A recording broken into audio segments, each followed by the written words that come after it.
Great job, everyone.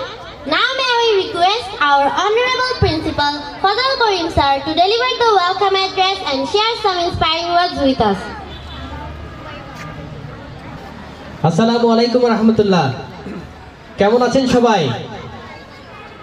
শুরু করছি আজকের আয়োজিত শিক্ষার্থীদের প্রথম দিন উপলক্ষে যে আমরা 2025 শিক্ষাবর্ষে নতুন অনেক শিক্ষার্থী এসেছে, তাদেরকে আমাদের নোয়াপাড়া আইডিয়াল স্কুলের সাথে পরিচয় করিয়ে দেওয়া, আমাদের শিক্ষকদের সাথে পরিচয় করিয়ে দেওয়া, সর্বোপরি স্কুলমুখী করার জন্য আমাদের এই আয়োজন।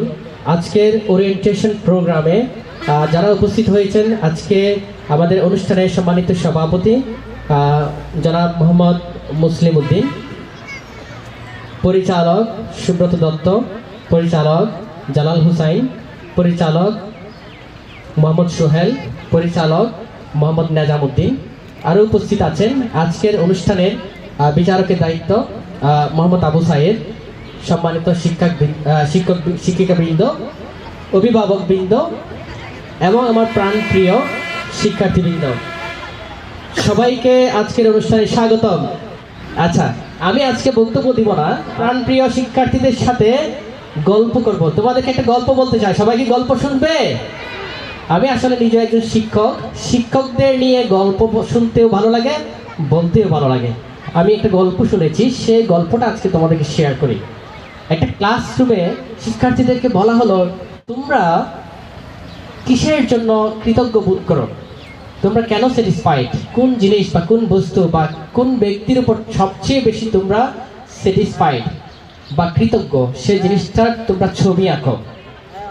ক্লাসরুমের ছবি আঁকতে দিল, এক একজন এক একটা ছবি আঁকলো এবং যে ছবিটা এঁকেছে সেই ছবিটা সম্পর্কে এক্সপ্লেইন করার জন্য বলা হয়েছে।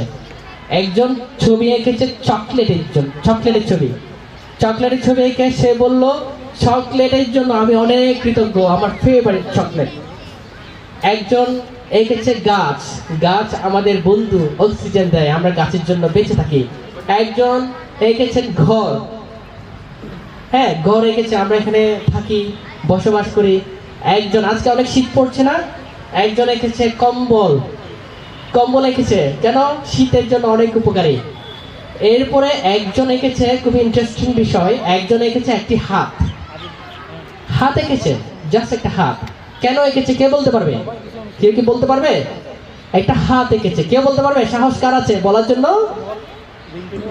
বলো, কেউ একটা হাত কেন আঁকতে পারে? একটা স্টুডেন্ট জানো? তোমরা জানো?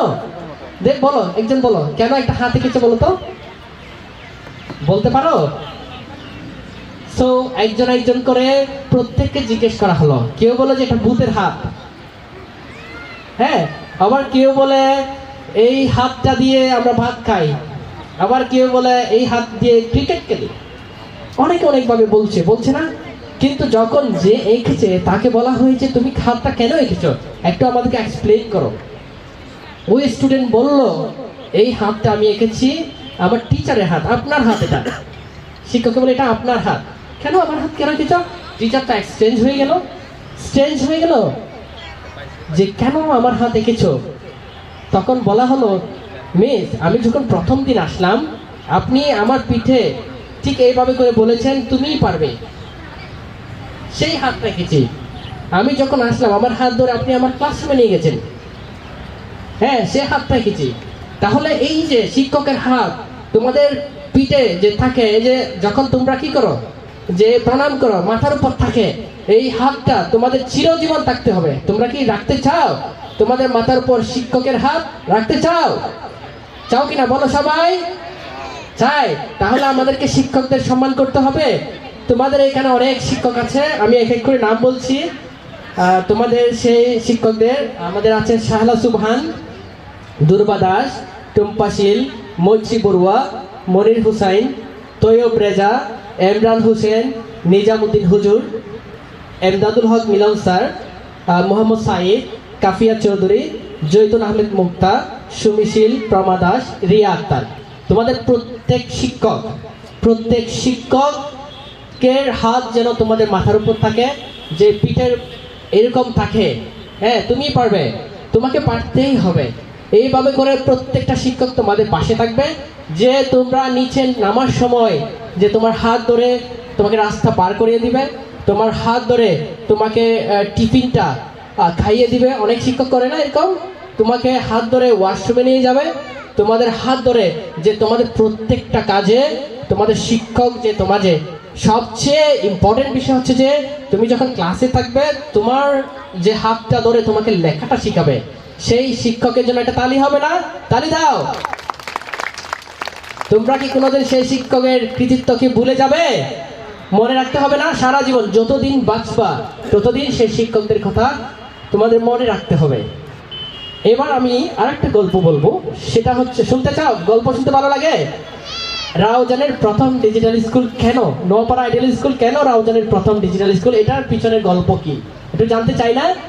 আমরা যখন এই যে স্কুলটা চালু করেছিলাম 2016 সালে, তখন আমরা একটা বিষয় খেয়াল করলাম যে আমাদের রাউজানে এমন একটা কাজ করতে হবে যেটা আসলে কেউ কল্পনা করেনি। তো আমরা সেই থিঙ্কিং নিয়ে আমরা চিন্তা করলাম। আমি ছোটবেলায় যখন স্কুলে গেছিলাম, আমার বন্ধুরা দেখতাম অনেক এখন বিদেশে চলে গেছে, আমি স্কুলে যাচ্ছি ওরা দোকানে বসে ক্যারাম খেলছে, কেউ নানার বাড়ি খালার বাড়ি চলে গেছে, আমাকে বলতেছে কি আমি তো ওইখানে আজকে ক্লাস করা লাগে নাই।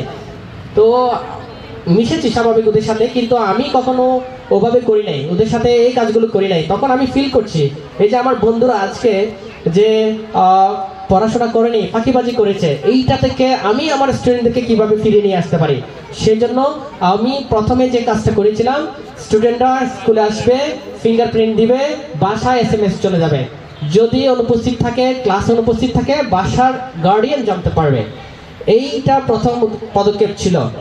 দ্বিতীয় পদক্ষেপ ছিল, আমি যে জিনিসটা লক্ষ্য করেছিলাম, ক্লাসের পড়া ক্লাসে শেষ করতে হবে, বাসায় কোনো প্রাইভেট টিচার লাগবে না। আমি এমনও দেখেছিলাম যে আমরা যখন কোনো একটা স্কুলে ভর্তি হয়েছিলাম, গণিত শিক্ষকের কাছে প্রাইভেট না পড়লে গণিতে ফেল, ইংরেজি শিক্ষকের কাছে প্রাইভেট না পড়লে ইংরেজিতে ফেল।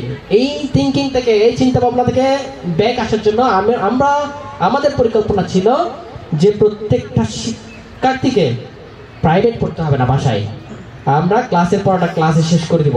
যদি আমরা এইটাতে কোনো কারণে ফেলিওর হই, আমরা সবসময় অভিভাবকদেরকে, যখন অভিভাবক সমাবেশ হয় তখন আমরা একটা কথাই বলি, আমাদের কি করণীয় আছে। আমরা কিন্তু কখনো কোনো অভিভাবককে ডেকে আপনার বাচ্চা পিছিয়ে আছে, দুর্বল, একটা ভালো প্রাইভেট টিচার দেন, এইটা আজ পর্যন্ত আমরা কোনো অভিভাবককে বলি নাই এবং বলবো না। সেই সাথে হচ্ছে যে কি, আমরা বাংলাদেশের সর্বপ্রথম অনলাইন ডায়েরি ম্যানেজমেন্ট অ্যাপ চালু করেছিলাম। এই অ্যাপটা চালুর পিছনে হচ্ছে আমরা চিন্তা করলাম যে একটা ক্লাসে যদি 30 জন বাচ্চা থাকে, ডায়েরিতে স্বাক্ষর করতে হয় না? শিক্ষক যদি 30 জন বাচ্চাকে স্বাক্ষর করে শুধুমাত্র ডায়েরিতে, ভুল ডায়েরিতে তার স্বাক্ষর করতে পারবে না, তাহলে একটা পিরিয়ডে তার সময় লাগে 15 থেকে 20 মিনিট শুধু একটা স্বাক্ষর করতে। এরকম 6টা পিরিয়ডে লাগে 2 ঘন্টা, 9টা থেকে 1টা পর্যন্ত 4 ঘন্টার সময়, 2 ঘন্টা চলে গেছে শুধু একটা স্বাক্ষর করতে। এবার ডায়েরিতে যে পড়াটা দিয়েছে সেটা আদায় করতে বাকি সময়টা চলে যায়। তাহলে ক্লাসে পড়া কি পড়াইতে পারে না। যখন আমরা কি করলাম, এই জিনিসটা উপলব্ধি করলাম, তখন আমরা চিন্তা করলাম যে প্রযুক্তিকে কাজে লাগিয়ে হলে আমরা এটা থেকে উত্তরণ করতে পারি কিনা। তখন আমরা মেসেঞ্জারকে ইউজ করলাম, ফেসবুক মেসেঞ্জার আছে না, মেসেঞ্জারকে ইউজ করে আমরা 6টা টিচার, ধরুন প্রথম শ্রেণীতে আমরা 6টা টিচার আছি, 6টা টিচার মিলে একটা গ্রুপ করলাম। ওই গ্রুপে আগামীকালকে কি পড়াবো সেটা আজকে আমরা গ্রুপে দিয়ে দিতাম। সেখান থেকে আমরা কপি করে নিয়ে MS ওয়ার্ডের একটা ফাইল করতাম, সেখানে দিয়ে ক্লাস শুরুর পূর্বে আমরা আমাদের মাসিদেরকে দিয়ে বা আমাদের এখানে স্টাফ, সাপোর্টিং স্টাফ যারা আছে ওনাদেরকে দিয়ে কেটে ক্লাসরুমে পাঠিয়ে দিয়েছি। এরপরে টিচারদেরকে আর ডায়েরিতে স্বাক্ষর করা লাগে নাই। কয় ঘন্টা সেভ? 2 ঘন্টা। যে 2 ঘন্টা সময় আমার বাঁচলো, সে 2 ঘন্টা সময় আমাদের টিচারদের কাজ হচ্ছে যে ক্লাসের পড়া ক্লাসে শেষ করা। কথাটা বুঝতে পেরেছি? যেটা একটা যুগান্তকারী একটা আমাদের জন্য পদক্ষেপ হয়ে দাঁড়িয়েছে। এখন আমি এই জায়গায় সাকসেস হয়ে গেলাম, কিন্তু এইটা অভিভাবক জানে না। এখন আমি চিন্তা করলাম অভিভাবককে আমি কিভাবে জানাতে পারি বা অনলাইনে আমি কিভাবে করতে পারি। সেই থিঙ্কিং থেকে আমরা অ্যাপটা তৈরি করার জন্য একটা অ্যাপের মাধ্যমে সবাইকে জানাবো। বাংলাদেশে কোথাও এরকম অ্যাপ নাই, খোঁজ নিয়ে দেখলাম। তো আমাদের জন্য জিনিসটা অনেক ডিফিকাল্ট হয়ে গেল। বড় বড় কোম্পানিগুলোকে আমি এখানে সার্চ করলাম, একটা কোম্পানি বললো যে ঠিক আছে আমি করে দিতে পারবো। উনি আমাদেরকে অ্যাপটা করে দিয়েছে, আপনারা অ্যাপটা পেয়েছেন। অ্যাপের মাধ্যমে কেউ যদি একদিন অনুপস্থিত থাকে, আজকে আপনারা অনলাইনে ডায়েরিটা পেয়ে যাচ্ছেন।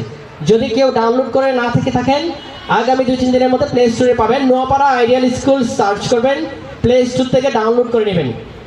এবং যারা আপাতত প্লে স্টোরে পাচ্ছেন না, আপাতত কারো ইনস্ট্যান্ট এই মুহূর্তে লাগলে আমার থেকে শেয়ার দিয়ে বা আমাদের কোনো টিচার থেকে শেয়ার দিয়ে নিতে পারবেন, নিয়ে আপনারা এখনই ইউজ করতে পারবেন। প্লে স্টোরে লাইভ হতে আগামী আরও 2-3 দিন লাগবে, যেহেতু নতুন বছরের আপডেট দিতে হয়েছে। এইখানে শুধু আপনারা ডায়েরি জানবেন না, রেজাল্ট জানবেন, আরও অন্যান্য তথ্যগুলো আপনারা জানতে পারবেন। আর একটা বিষয় হচ্ছে যে আমরা প্রত্যেকটা বছর যে নতুন নতুন একটা আমাদের ড্রিম থাকে, নতুন একটা আমাদের স্বপ্ন থাকে, একটা বছরের আমাদের একটা প্ল্যান থাকে। গত বছর প্ল্যান ছিল আমরা স্কুলেই কোরআন শিক্ষাটা চালু করব, মানে বাসায় কোনো কি লাগবে না, হুজুর লাগবে না। আমরা যেভাবে বাসায় প্রাইভেট টিচার লাগবে না একটা উদ্যোগ নিয়েছিলাম, আর বাসায় হুজুর লাগবে না, আমরা এখানেই কোরআন শিক্ষাটা দিয়ে দিব। আমরা ছোটবেলায় মক্তবে যেতাম না, তো আমি ফিল করলাম যে সকাল সকাল আমার এখানে চলে আসলো স্টুডেন্টরা, মক্তবে যাওয়ার সুযোগ পাই নাই, কোরআন শিক্ষা থেকে বঞ্চিত হলো। যারা হিন্দু আছেন তারা তাদের ধর্মের গীতা, ত্রিপিটক এইগুলো থেকে বঞ্চিত হচ্ছে। সো আমি চিন্তা করলাম এই কাজগুলো যদি আমি স্কুলে শেষ করতে পারি, আমি যদি স্কুলে রুটিন করে গণিত পড়াতে পারি, ইংরেজি পড়াতে পারি, বাংলা পড়াতে পারি, আমি কোরআন শিক্ষা করাতে পারবো না? আমি গীতা শিক্ষা করাতে পারবো না? আমি ত্রিপিটক করাতে পারবো না? সো সব দিক দিয়ে আমি চিন্তা করলাম যে এটা একটা ভালো দিক। এখন আলহামদুলিল্লাহ এটা আমি সাকসেস হয়েছি। এখন নতুন 2025 সালের থিঙ্কিং হচ্ছে আমার ফোনেটিক ইংলিশ। আপনারা ইতিমধ্যে দেখেছেন আজকে যে নুসরাত, হ্যাঁ নুসরাত একটু দাঁড়াও তুমি, ও যে ইংরেজিতে কথা বলছে, ফোনেটিক ইংলিশে কথা বলছে, এইটা হচ্ছে আমাদের টিচার দুইজন আমরা নেম দিয়েছি, একটা সাইদ ভাই আর একটা হচ্ছে আমাদের মিলন স্যার। ঠিক আছে, এই দুইজন 2025-এ আপনাদের শিক্ষার্থীদেরকে ফোনেটিক ইংলিশের শুধুমাত্র লেগেই থাকবে। এইখানে এই যে আমার একজন অভিভাবক আছেন, আপনি একটু দাঁড়ান প্লিজ। ওনার 2টা বাচ্চা আছে, এইখানে ওনারা দেখে রিডিং পড়তে পারতেন না, আজকে এখন ওরা সুন্দর করে ইংরেজিতে কথা বলতে পারে। 1 সপ্তাহ মতো উনি কষ্ট করেছেন, উনি অনেক কিন্তু সচেতন গার্ডিয়ান, অনেক কষ্ট করেছেন, আমার টিচারদেরকে দিয়েছেন ফোনেটিকের জন্য। তোমরা একটু দাঁড়াও যে দুইজন, হ্যাঁ দাঁড়াও। এই যে দেখেন ওরা কিন্তু 1 সপ্তাহ কষ্ট করেছে, আজকে 1 সপ্তাহ পরে আপনারা পারফর্ম দেখতে পারবেন। ঠিক আছে, তো যারা একদম পিছিয়ে আছে তাদের জন্য গুড নিউজ হচ্ছে যে এই ফোনেটিক ইংলিশে আমাদের স্কুল থেকে করা হবে সম্পূর্ণ বিনামূল্যে। বসেন, সম্পূর্ণ বিনামূল্যে করা হবে। সেই সাথে এই ফোনেটিক ইংলিশটা কেন কাজে লাগবে, বিদেশে যখন উচ্চশিক্ষার জন্য আপনার বাচ্চাকে, আপনার ড্রিম হচ্ছে আপনি ইংল্যান্ডে পাঠাবেন, ইউরোপে পাঠাবেন, সেক্ষেত্রে কিন্তু ফোনেটিক ইংলিশটা লাগবে। সেই থিঙ্কিং থেকে আমি চাই আমার নোয়াপাড়া আইডিয়াল স্কুলের প্রত্যেকটা শিক্ষার্থী আন্তর্জাতিক শিক্ষার্থীদের সাথে কম্পিটিশন দিবে, বিদেশের যে কোনো শিক্ষার্থীদের সাথে কম্পিটিশন দিবে। এটা আমাদের স্বপ্ন। নোয়াপাড়া আইডিয়াল স্কুলের 2025 সালের স্বপ্ন হচ্ছে সেটাই। আমার স্কুলের এখানে ভালো ভালো স্কুল, নাম করা স্কুল যেগুলো আছে সেগুলোর সাথে নয়, বিদেশের ভালো স্কুলের শিক্ষার্থীদের সাথে কম্পিটিশন দিবে। এটাই আমাদের 2025 সালের স্বপ্ন। আচ্ছা, প্রিয় শিক্ষার্থীদের উদ্দেশ্যে একটা জিনিস বলি, এইটা কি দেখা যায় বলো তো, কি দেখা যায়? এটা নিয়ে একটা কমেন্টস করো কেউ। পানি, এটা নিয়ে আমি কিছু বলতে চাচ্ছি, কি বলতে পারি বলো তো? আমি কিন্তু ওইটা বলবো না যে অর্ধেক খালি অর্ধেক পূর্ণ, এটা কিন্তু বলবো না। কারো কি মনে এটা আসছে? এটা কিন্তু আমি বলবো না। আমি এই যে বোতলটা আমি যদি 2 মিনিট ধরে রাখি আমার কোনো সমস্যা হবে? খুব কম হয়ে যাবে। 2 মিনিট ধরে রাখলে কোনো ফিলিংস আসবে না। 5 মিনিট ধরে রাখলে এরকম তাও মোটামুটি পারবো। যদি 10 মিনিট ধরে রাখি, 1 ঘন্টা, 5 ঘন্টা, 10 ঘন্টা এভাবে ধরে রাখি, আমার কেমন ফিল হবে বলো তো? ভালো লাগবে? যদি আমি এখানে 10 ঘন্টা এভাবে ধরে রাখি, আমার এটা যদিও বা হালকা, আমি 10 ঘন্টা যদি এভাবে ধরে রাখি আমার কি ভালো লাগবে? ভালো লাগবে? ভালো লাগবে? লাগবে না। তাহলে আমাদের দুঃখ থাকতে পারে, মনে কষ্ট থাকতে পারে, আমাদের অনেক সমস্যা থাকতে পারে, তা পারে না?